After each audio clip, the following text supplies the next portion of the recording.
नमस्कार विद्यार्थी मित्रांनो, मी अभिषेक ठिगळे एज्युकल्चर मध्ये तुमच्या सगळ्यांचं स्वागत करतो। कोशागार भरतीची जी आपण यूट्यूब सिरीज सुरू केली आहे त्याच्यातलं हे तिसरं लेक्चर आहे। आज आपण छत्रपती संभाजीनगर या विभागातला कोशागार विभागाचा प्रश्न बघतो, कोशागार परीक्षेचा प्रश्न बघतो। तर बघा 6 मे 2025 चा पेपर आहे हा, दुपारी 1 ते 3 चा। याच्या आधीचे दोन्ही लेक्चर बघून घ्या आणि तुम्हाला मी नेहमी सांगतोय की सेम पॅटर्न पडतं, फक्त आकडे चेंज करतात। आता ह्या पेपर मधले कितीतरी प्रश्न तुम्ही YouTube वर चेक करू शकता। बीएमसी निरीक्षकला सेम तसेच प्रश्न घेतलेत, समाज कल्याणला तसेच प्रश्न घेतलेत। कालचे दोन कोशागारचे झाले त्याच्यात पण सेम अशाच पद्धतीचे प्रश्न होते, बरोबर। त्यामुळे पॅटर्न रिपीट होत असतो TCS चा, फक्त तुम्हाला तो प्रश्न एकदा तरी तुमच्या हाताखालनं गेला पाहिजे। त्यामुळे तुम्ही माझे YouTube वर बीएमसी निरीक्षकचे पण पेपर बघा, 3 पेपर होते ते, आणि नंतर समाज कल्याणचे जेवढे टाकले तेवढे सगळे पेपर बघून घ्या तुम्ही, तरी सुद्धा तुम्हाला फायदा होईल।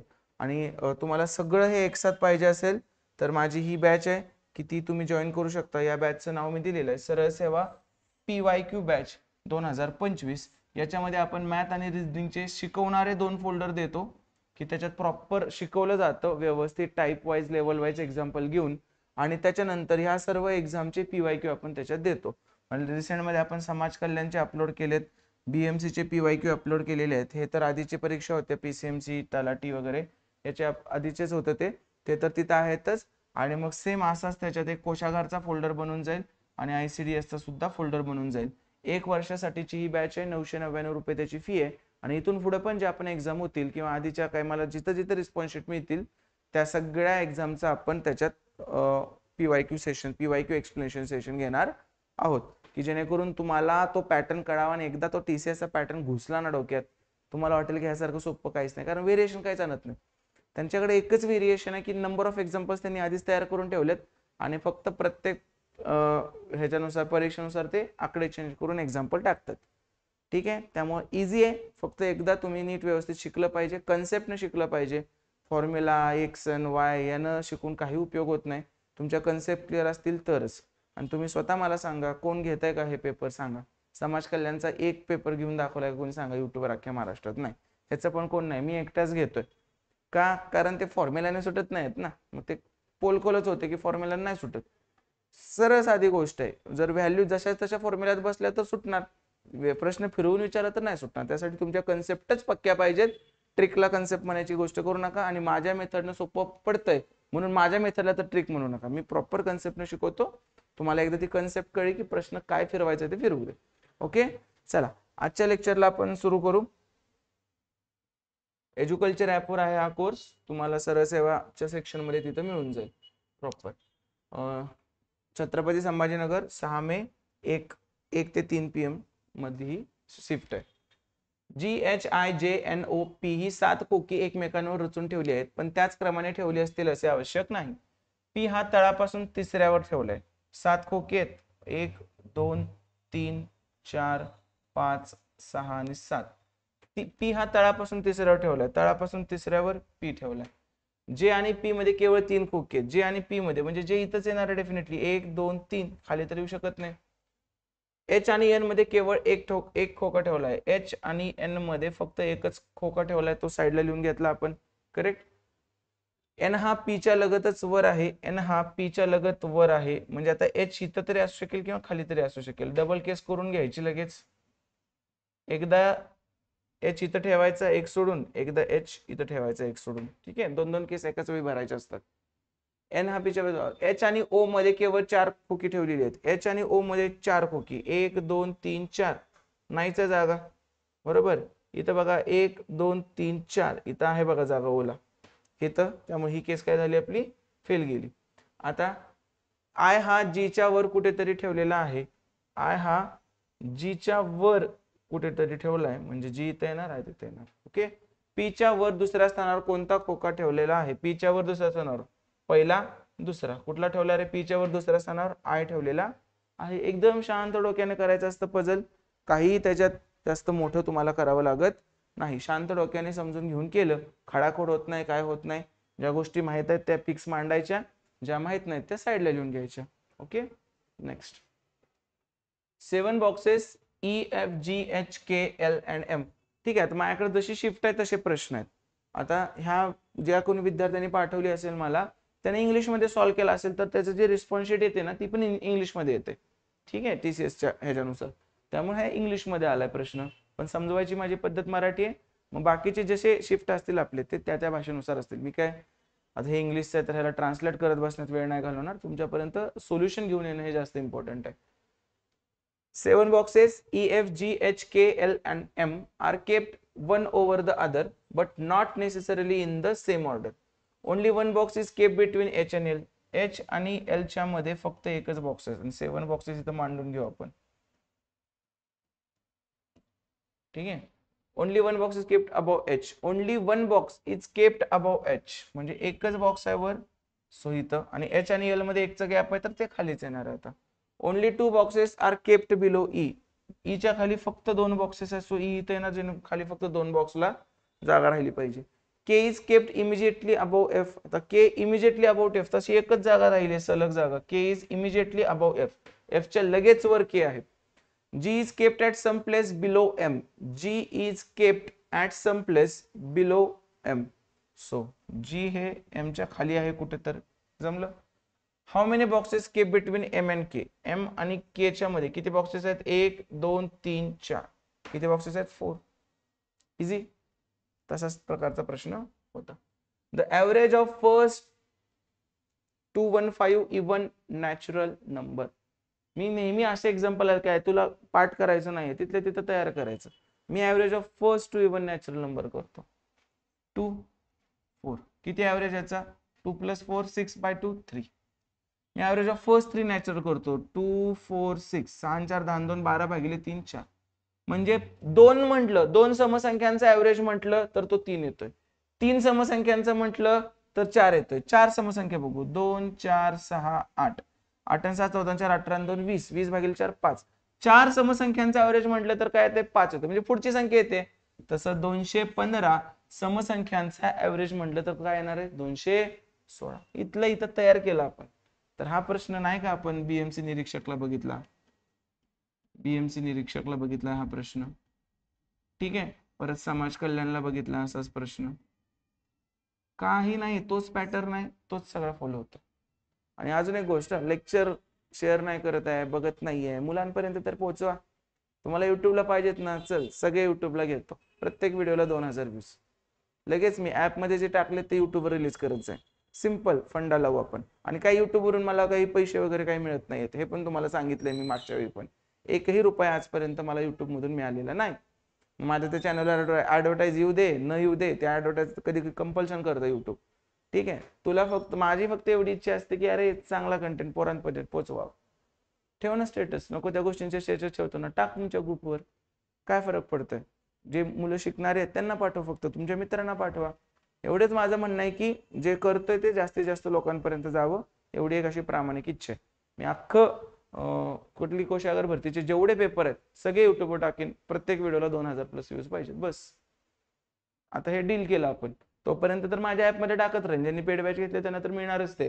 पण एक एक व्हिडिओला 2-2 हजार व्ह्यूज आले की एक एक रिलीज करत राहणार, हे आपलं ठरलं. 5 व्हिडिओ युट्यूबला टाकणारच आहे मी असे पण. त्याच्यानंतरचे सगळे जे सिरीज मला म्हणतात ना सर कंटिन्यू करा, करतो कंटिन्यू. तुम्ही मला हे द्या, मी तुम्हाला लेक्चर्स देतो. सिंपल बार्गन सिस्टीम आपली. In a school the number of students, हे बघ BMC निरीक्षक, हे नुसतं बघितल्याच कळतंय. Number of students in a class 8, 9, 10 was 203, 261 and 348 respectively. If each class was divided into sections and each section had a fixed number of students, then find the maximum number of students in each section. Maximum number of students, माझ्याकडून शिकलेल्या पोरांना माहित आहे maximum minimum आलं की कशाचा प्रश्न आहे? मसावीचा, HCF चा. आपण HCF घेऊ याचा. 203, 261 आणि 348. आणि आजपर्यंत तुमच्या सगळ्यांना वाटत असेल मसावी म्हणजे आता फॅक्टर पाडायला होते का काय? नाही, ते करत असतील बरेच लोक. आपण फॅक्टरने मसावी पाडतच नाही. जेव्हा असं गणित बनतं चांगलं तेव्हा दोन संख्यातला फरक सुद्धा मसावी असू शकतो. मग 203 आणि 261 मध्ये कितीचा फरक आहे? 58चा फरक आहे. आणि 261 आणि 348 मध्ये कितीचा फरक आहे? 8तून 1 गेले 7, 14तून 6 गेले 8 आणि हे. आणि 58 आणि 87 मध्ये कितीचा फरक आहे? 29चा फरक आहे. तर याचा मसावी काय झाला? 29. तर कोण शिकवतंय का सांग बरं हे? दोन संख्यांमधला फरक सुद्धा एक मसावी असू शकतो किंवा मसावीच्या पाढ्यात असू शकतो. म्हटल्यास लिहून देतो, म्हणजे ह्याची जी अॅनोटेशन फाईल आपण देतोय, अभिषेक सीसॅट, अभिषेक सीसॅट या चॅनलवर आपण ही जी सोडवलेली फाईल असते ना ती मी शेअर करत असतो. तर काय, ह्या दोन संख्यांचा फरक हा सुद्धा मसावी असू शकतो, मसावी असू शकतो किंवा मसावीच्या पाड्यात असतो. मसावीच्या पाड्यात म्हणजे हे जे अवयव जर पडले तर ते अवयव सुद्धा फरक असू शकतो, मसावीच्या पाड्यात असतो. ओके. ने कधी गणित जेव्हा चांगलं बनेल तेव्हा तुम्ही स्वतःचं काही पण रॅन्डम आकडे घेऊन येऊ नका. सर इथं जुळना तुम्ही सांगितलेलं. जेव्हा असं शाब्दिक गणित बनतं ना तेव्हा तुम्ही हे करू शकता.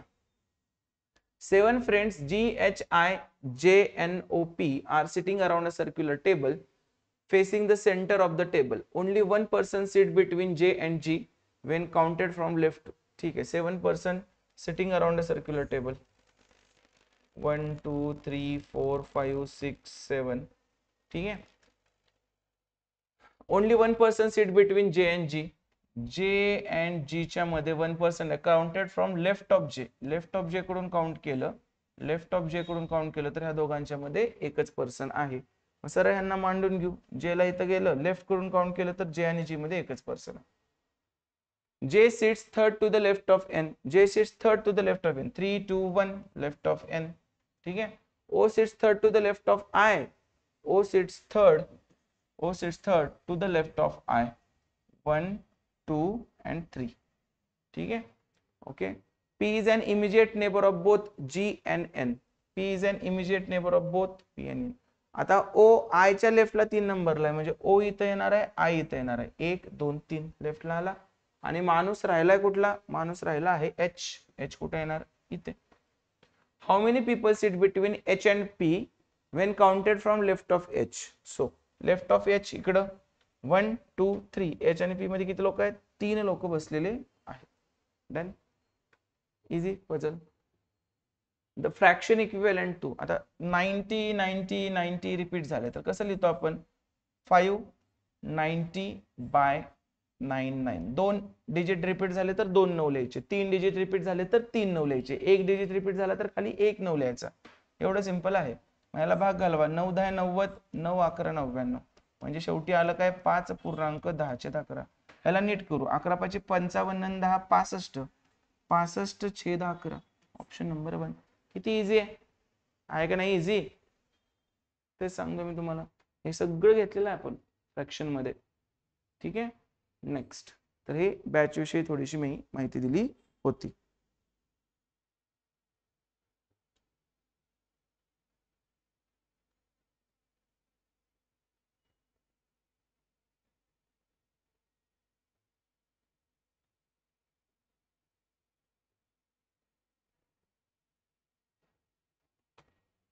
पुढे जाऊ आपण.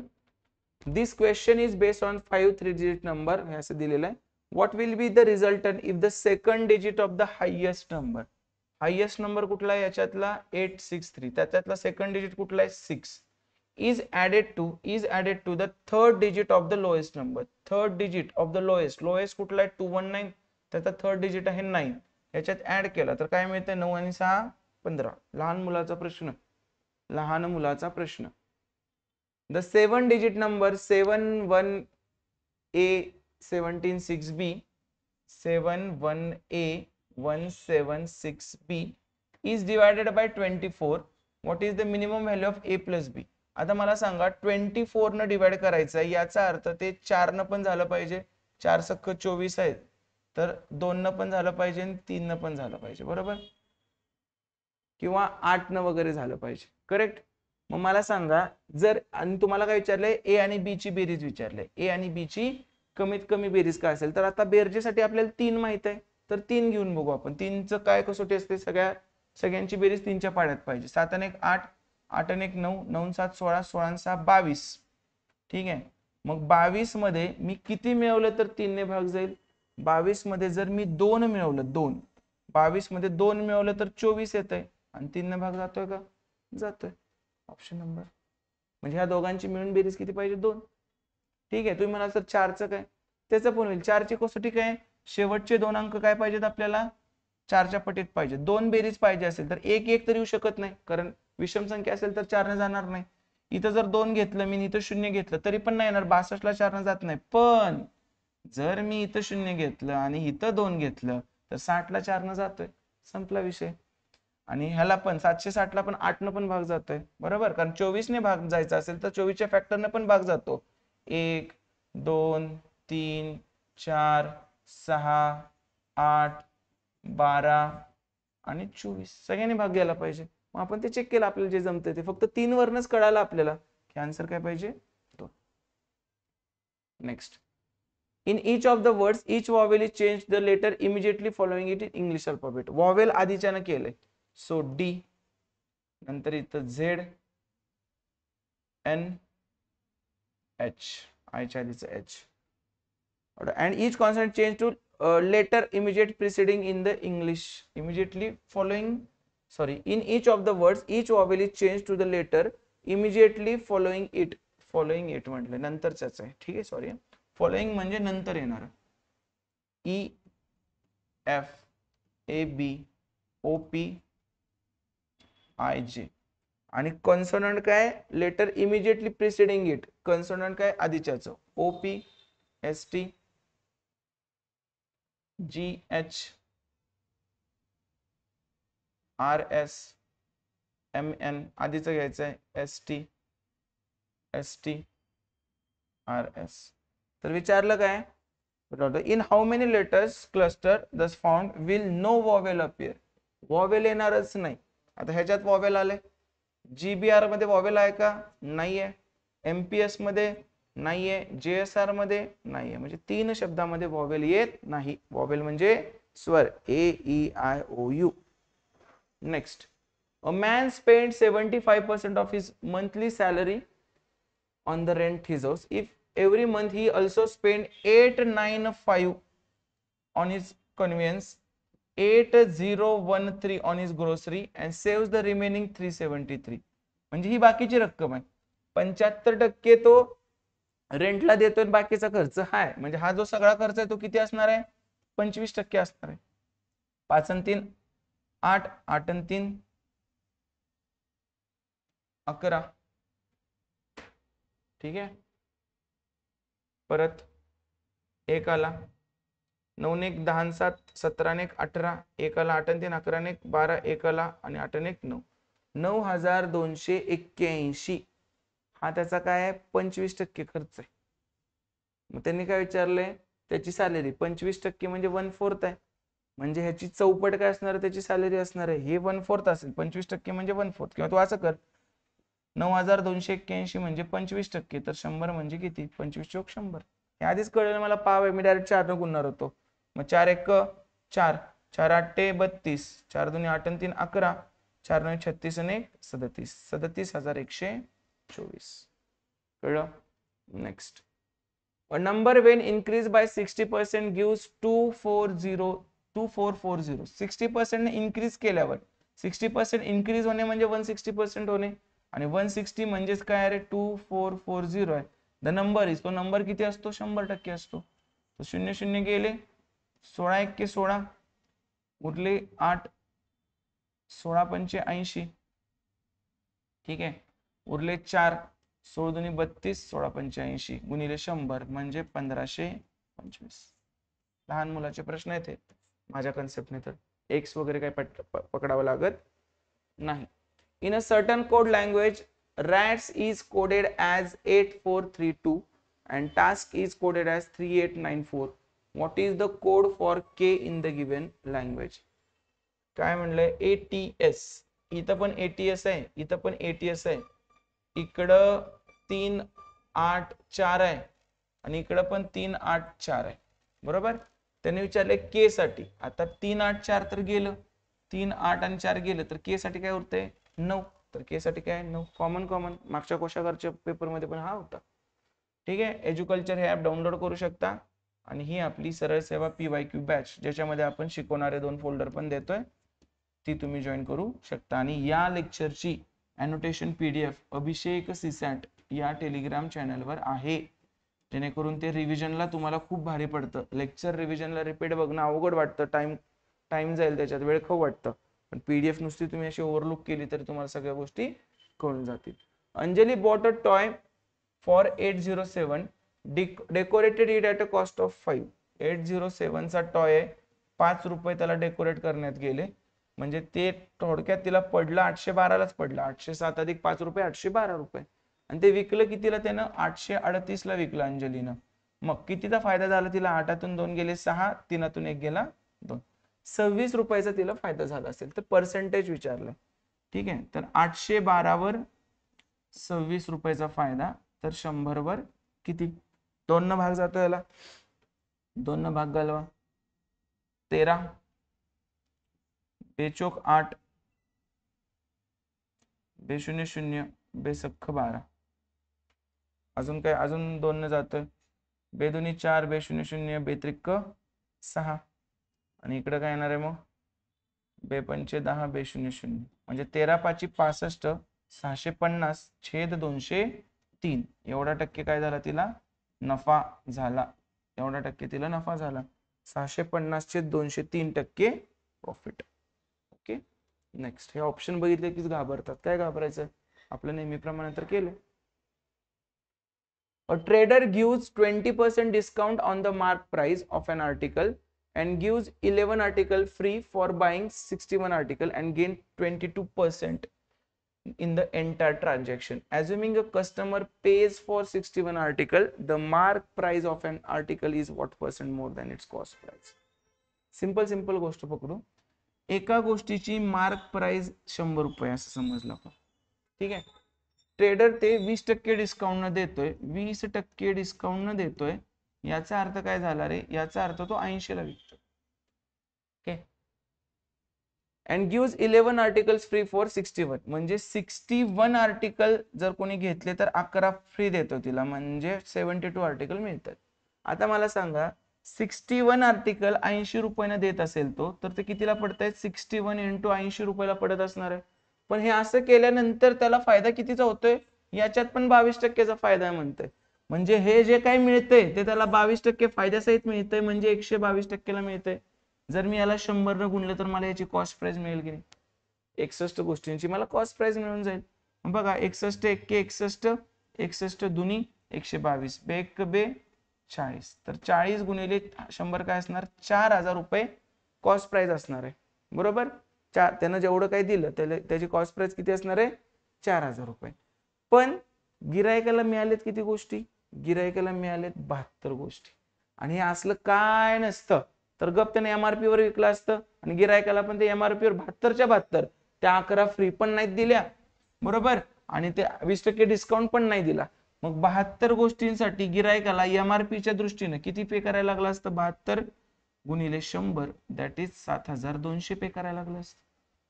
म्हणजे 7200 MRP आहे, बरोबर, आणि कॉस्ट प्राइस किती आहे? 4000 आहे. मग तुम्हाला काय दिसतंय? कॉस्ट MRP कितीने एक्स्ट्रा लावले? MRP लावले 3200 रुपयाने एक्स्ट्रा, बरोबर. किती का गोष्टींची असं आपल्याला काय करायचं? 4000 कॉस्ट पडत होतं, MRP टोटल किती झाली? 7200. मग MRP कितीने एक्स्ट्रा लावली? 3200 रुपयाने एक्स्ट्रा लावली. आपण काय करणार? 4000 रुपयांवर 3200 एक्स्ट्रा लावलंय, तर 100 वर किती? 2 शून्याला 2 शून्य गेले, एका शून्याला 1 शून्य गेलं, 4 8 32, 4 0 0, 80%. युट्यूब ओपन करायचं, समाज कल्याणचा कुठला पण पेपर काढायचा, प्रत्येक पेपरमध्ये एक एक्झाम्पल आहे. प्रत्येक पेपरमध्ये एक एक्झाम्पल असं दिसेल तुम्हाला. ओके, एकदम सिंपल आहे. पुन्हा एकदा लेक्चर बघा, कळून जाईल. 100 MRP होती, 20% डिस्काउंट, 80 पकडलं. 61 गोष्टी घेतल्या, गिरायकाने 80 रुपये प्रमाणे दिलं, 61 गुणिले 80, तरी पण त्याला 22% नफा झाला. म्हणजे हे जे काही ते 122%. त्याची कॉस्ट प्राइस काढली तर गुणिले 100 केलं तर 4000 रुपये, म्हणजे 4000 रुपये कॉस्ट प्राइस मिळाली जेवढ्या गोष्टी दिल्या त्यांची, बरोबर. पण जेवढ्या गोष्टी दिल्या त्यांची MRP किती आहे? 7200. मग 4000 आणि 7200 समान गोष्टींचा आहे. 72 गोष्टींचीच कॉस्ट प्राइस 4000 आहे, 72 गोष्टींचीच MRP गेली तर 7200 होते. तर 4000 वर 3200 एक्स्ट्रा लावले. तुम्ही एकेकाचं काढू पण शकताय, पण ते लय किचकट जाईल. हे सिंपल पद्धतीने होऊन जाईल. If A salary is 118% more than that of B, then how much percent B salary is less than that of A? A ची सॅलरी B पेक्षा 118% जास्त आहे. मला सांगा A ची सॅलरी B पेक्षा 18%, म्हणजे B चं 100 असेल, 118% जास्त म्हणजे किती झालं ते 218%. तर विचारलंय काय, then how much percent B salary less, B ची सॅलरी कितीनं लेस आहे ए पेक्षा. तर कितीनं लेस आहे, 118नच कमी आहे, पण कितीवर आता 218. 218 वर 118 कमी, तर 100 वर किती, जेवढ्यानं भाग जाईल तेवढ्यानं भाग घालू आपण. 2 तर जातोय, बे 5 10, बे 9 18, बे 1 बे, बे 0 0, बे 9 18. ठीक आहे. मग काय तर हे 5900 भागिले 109. मी तुम्हाला सांगितलंय कसं करायचं. पहिल्याच आकड्याला बघायचं, 1 आणि 5, 5 न गुणायला लागतंय, 5चा भाग लागला, बरोबर. किती येणार आहे मग हे, 5 9 45, 5 1 5. करा वजाबाकी, 90 मधून 45 गेले, 45 0. परत 4चा भाग लागतोय, घालवा 4 न भाग, 4 9 36, 4 1 4, 14 उरले. 54 पॉईंट समथिंग येणार आहे आपला आन्सर. तर 54 पॉईंट समथिंग एकच ऑप्शन आहे. इझी वे न भागाकार केला आपण. LG12 is related to PD5 in a certain way. In the same way OI9 is related to, चला हे उभं लिहून घ्यायचं असतं, आपल्याला माहित आहे LG12 is related to PD5, OI9 is related to SF2. तर विचारलंय काय, QS21 is related to what. तर आता बघा 12तून 7 गेले की 5 उरते, 9तून 2 गेले की 9तून 7 गेले की 2 उरते. तसे 21 मधून 7 घालवा, किती उरेल 14, म्हणजे आकडा तरी 14 पाहिजे. तसा एकच ऑप्शन हे त्यांनी दिलेच त्यासाठी की तुम्ही लय विचार करू नका. आम्ही सिंपल करतोय, तुम्ही ते सिंपल वेला पकडा फक्त बस. Okay. Next, HL12 is related to LJ3. HL12 is related to LJ3. In same way PO7 is related to TM-2. आणि आपल्याला विचारले RM3 is equal to what. तर 12तून 9 गेले तर 3 उरतायत, 7तून 9 गेले तर -2, तसं 3तून जर 9 गेले तर -6 उरतील. इकडे काय पाहिजे, -6. तसा एकच ऑप्शन असतो, 2 ऑप्शन असतील तर लेटरचं पण चेक करत बसायचं आपण. ठीक आहे. नेक्स्ट, एका विशिष्ट सांकेतिक भाषेत नातेसंबंधांचा प्रश्न आहे. W@A, म्हणजे W हा @ म्हणजे मुलगा आहे, W हा मुलगा आहे, पुरुष केला आपण कोणाचा, A चा. A ? म्हणजे A ही बहीण आहे कोणाची, R ची. R not equal to E म्हणजे पत्नी, R ही पत्नी आहे E ची, म्हणजे E काय झाला, पुरुष झाला. आणि E# म्हणजे वडील, E हे वडील आहेत, कोणाचे वडील आहेत, यांचे, बरोबर.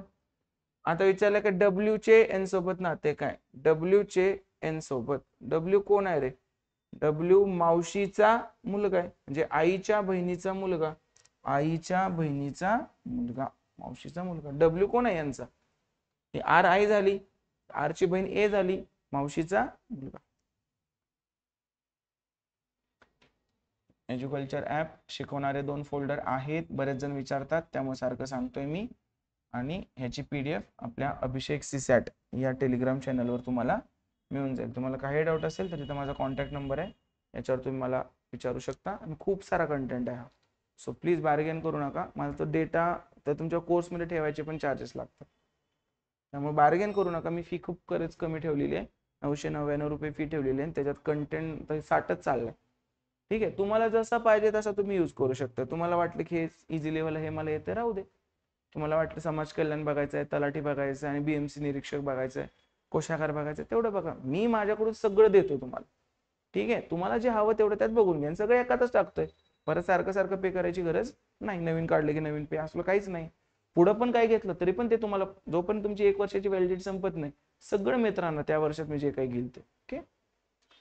A can complete a certain piece of work in 15 days.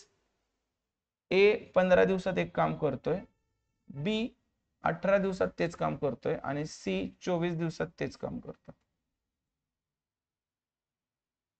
Find the number of days it will take to complete the same work if they all work together. थोडक्यात आपल्याला काय याचा लसावी काढायचा असतो. आपल्याला लसावी काढायची पद्धत माहित आहे. काय पद्धत आहे आपली लसावी काढायची पद्धत? दोन मोठ्या संख्येचा काढायचा. 18 आणि 24 लसावे 72. पण हे 72 काय 15 न भाग जात नाही, तर 15 मध्ये 3 आणि 5 आहे, तर 3 न जातो म्हणजे 5 न गुणायला लागेल. सो यांचा लसावा काय झाला 72 गुणिले 5. That's it. ओके. तर 72 गुणिले 5 हे जर टोटल वर्क पकडलं 15 दिवसात करतोय. दिवसाला किती करतोय? 72 गुणिले 5 भागिले 15. 5 त्रिक 15 आणि 24 त्रिक 72. परत 72 गुणिले 5 चांगला उत्तर देऊन काय मिळत नाही. 72 गुणिले 5 भागिले 18 तर 18 चौक 72, 4 पंचे 20. दिवसाला किती? 20. परत 72 गुणिले 5 भागिले 24. 24 त्रिक 72, 3 पाचे 15. जमलं? खतम. आता हे दिवसाचं काम आहे. तिघं मिळून काम करतायत म्हटलंय, तर 5 आणि 4 9, 2 आणि 2 4 आणि 1 5. 59 दिवसाला करतायत. काम करायचंय किती? 72 गुणिले 5 करायचंय, म्हणजे 5 दुने 10, 5 असं तर 35 आणि 1 36. 360 होतं त्याला सॉरी भागिले 59. जमलं? 360 भागिले 59. Option number 1. सॉल्व्ह करायचं नव्हतं, सो आपण नाही केलं solve. A can complete a certain piece of work. सेमच प्रश्न झाला. What will come in place of the question mark in the following equation if plus and into are interchange and minus and divide interchange? Plus आणि into interchange केलं, 14 गुणिले 21 केलं, मग मायनसच्या ठिकाणी भागिले 7 केलं, इंटू आणि प्लस इंटरचेंज आहे, आणि भागिलेच्या ठिकाणी -17. करा, हे आधी सोडवायला लागणार. 21 भागिले 3, 7 3 आलं, 14 त्रिक 42. 42 अधिक 19 वजा 17 2. 42 आणि 2 44. Option number 3. ओके, इझी होता प्रश्न हा. Based on the English alphabetical order, 3 of the following 4-letter clusters are alike in a certain way and thus formed a group. Which letter cluster does not belong to that group? ABCD काढायला लागेल तुम्हाला, त्याशिवाय काही सुटणार नाही.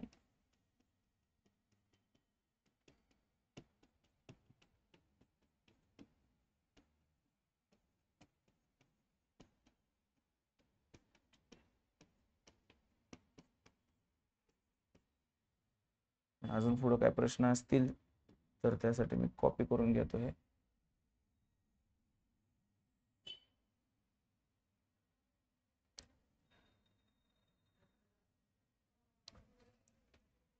चलो पहा, UXW UXW UXW, परत PQY PQY लयच मोठा आहे, FIH FIH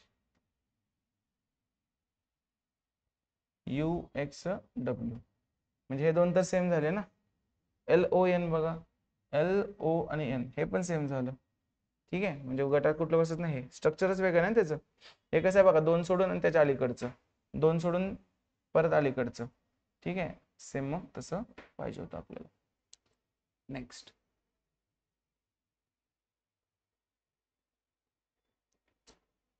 बघा, परत NRS N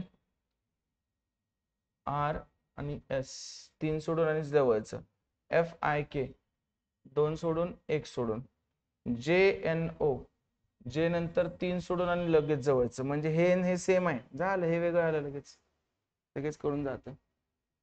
चला, what is the median of the following? Median म्हणजे मधलं, मीडियन म्हणजे मधलं. आपण एकदम फनी वे मध्ये सगळं शिकवलेलं आहे, तुमच्या आयुष्यात कधी विसरणारच नाही. चढत्या आणि उतरत्या क्रमानं मांडायचं, जे मध्ये येते ते लिहायचं. चढत्या क्रमानं मांडू आपण. काय काय येतंय? सगळ्यात पहिल्यांदा लहान कोण आहे इथं? 32 कट केला. त्याच्यानंतर 39 कट केला, बरोबर. 30 पण आहे बघा आधी, असं राहिलं की कळतं लगेच मग. 30 परत 44 45 नंतर 44 45 गेलं, नंतर 50 नंतर 63 65 79 87 आणि 89. 87 आणि 89 किती संख्या आहेत? 1 2 3 4 5 6 7 8 9 10 11. 11 आहेत. 5 इकडं 5 इकडं, आणि मधली संख्या, ह्या 5 इकडं ह्या 5 तिकडं, मध्ये कोण आहे आपलं 50. काय आलं मग मीडियन 50. बरोबर. मीडियन म्हणजे चढता किंवा उतरत्या क्रमाने मांडायचं आणि मधलं संख्या काढायची. जर मधलं निघत नसेल, दोन समप्रमाणात असतील संख्या 10 असतील तर मधलं निघत नाही, तर मधल्याचं मधलं काढायचं, त्यांची बेरीज करून भागिले 2 करायचं दोन मधल्या संख्यांची. Calculate the median of the following set of number. परत मीडियन विचारलंय, चला करू आपण. 2 2 2 2, परत 3 3, 4 4, 5 नाहीये, 6 6 6 6 6 6, परत 7 7, 8 8 8 8, 9 आणि 10 9 आणि 10. किती संख्या आहेत बघा, 3 आणि 3 6, 6 आणि 3 9, 9 आणि 3 12. आलंच बघा, समप्रमाणात आहेत. आता 12चं मधलं निघत नाही, मग इकडं 3 आणि 3 6, इकडं 3 आणि 3 6. बरोबर. म्हणजे हे 2 मधले आले, मग 2 6 6 आहेत, तर 6 अधिक 6 भागिले 2, 12 भागिले 2 किती असतंय, 6च असतंय. कळलं. असं तुम्ही करू शकता. ठीक आहे. तर अशा पद्धतीनं हा छत्रपती संभाजीनगर विभागातील कोशागार भरतीचा पेपर आपण बघितलाय. तर कसा वाटला पेपर? इझी होता, 2-3 प्रश्न नवीन होते, तर त्याचं पण आपले झालं. हे असं झालं की काय, पुढची जी तुमची परीक्षा आहे त्याच्यात तेच 2-3 प्रश्नावर अजून प्रश्न येतात. त्यामुळे हे व्यवस्थित बघायचं, पेपर पेन घेऊन बघा, नुसतं असं बघत बसू नका. ठीक आहे, तसं पण समजेल, पण ते तात्पुरतं समजेल. जर तुमच्या एकदा हाताखालून गेलं ना तर तुम्हाला चांगलं समजेल, असं माझं वैयक्तिक मत आहे. ज्यांना बॅच घ्यायची त्यांनी एज्युकल्चर ॲपवर ही बॅच घ्या. आपण सगळे पेपर इथे घेणार आहोत आणि यूट्यूबवर आपण 5 पेपर घेणार आहोत. आणि तुम्ही जर खूप चांगलं 2000 3000 4000 व्ह्यूज द्यायला लागला मला, की मी एक सोडत जाईल, तर मी त्याची काळजी करू नका. आता ते कसे व्ह्यूज पोहोचवायचे ते तुमचं काम आहे. मी माझं शिकवण्याचं काम प्रामाणिकपणे करतोय, तर तुम्ही पण तुमचं काम एक विद्यार्थी म्हणून किंवा एक शिक्षकाला हेल्प म्हणून तुम्ही करू शकता. हेल्प म्हणजे काय, मला जास्तीत जास्त पोरांपर्यंत गणित सोपं आहे हे सांगणं, ही माझी हेल्प करा तुम्ही, बाकी काही नाही. ठीक आहे. आता इथंच थांबू आपण. तुमचे काय डाऊट असतील तर तुम्ही मला कमेंटमध्ये किंवा माझा नंबर आहे इथे, या नंबरवर तुम्ही मला विचारू शकता. आजच्या पुरतं थांबूया इथं. Thank you so much. All the very best.